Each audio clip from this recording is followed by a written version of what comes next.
هاي يا حلوين، جايلكم كده في مقطع سريع بالدرس الخطير بتاع المصايف الديربي البيزك القصير اللي الناس كتير بتسأل عليه. فانا عايزة تفاعل على الفيديو ده، لايكات على قد ما تقدروا. يلا بينا نشوف الشغل اللي معانا.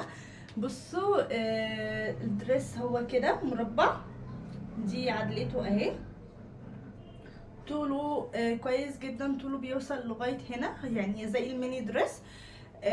كمان بياخد شكل الجسم، بيلبس لحوالي 90 كيلو بالكتير، ولو طويلة مش لو قصيرة. يعني لو انت مثلا طولك 165 سنتي 164 سنتي، لان هي الليكرة بتاعته عالية، هو دربي ليكرة.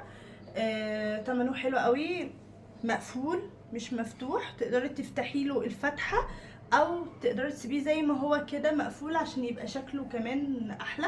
تلبسيه على كوتشي، خروجات بقى، مصايف، اي وقت. وسعره ولا اي حاجه.